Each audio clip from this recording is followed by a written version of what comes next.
નમસ્કાર, હું છું પ્રિયા અને તમે જોઈ રહ્યા છો જનતા કી જાણકારી ન્યૂઝ। નજર કરીએ આજના સમાચાર। ખાંભા તાલુકાના તાલડા ગામે જનતા રેડ કરતા ગામના સરપંચ અને ખાંભા બીજેપી મહામંત્રી રમેશભાઈ જાદવ ખાંભા તાલુકામાં બુટલેગરો બેફામ બન્યા હોય અને આ બાબતે હપ્તાખોર ખાંભા પોલીસ તંત્ર જ્યારે આંખ આડા કાન કરતી હોય ત્યારે ખાંભા તાલુકાના તાલડા ગામે ગામના સરપંચ અને ખાંભા બીજેપી મહામંત્રી રમેશભાઈ જાદવ દ્વારા જનતા રેડ કરતા પોલીસના આબરૂના લીરા ઉડ્યા છે।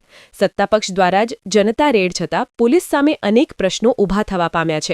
ખાંભા તાલુકાના તાલડા ગામે ભાજપના જ મહામંત્રી રમેશભાઈ જાદવ અને સ્થાનિક લોકો કે દ્વારા ગેરકાયદેસર પ્રવૃત્તિઓ ખાસ કરીને દેશી દારૂના અડ્ડા અંકુશ લાવવા માટે જનતા રેડ કરવામાં આવી, જેમાં સ્થાનિક પોલીસની પોલ ઉઘાડી પાડી હતી। મહામંત્રી રમેશભાઈ જાદવ દ્વારા સ્પષ્ટ કહેવામાં આવ્યું હોય કે ગામમાં એક પણ ટીપું દારૂ મળવો ન જોઈએ। આવા ખાંભા તાલુકાના દારૂબંધીનો કડક કાર્યવાહી કરી અમલવારી કરનાર રમેશભાઈ જાદવ પ્રથમ નેતા છે। રિપોર્ટર વિક્રમ સાકટ, અમરેલી।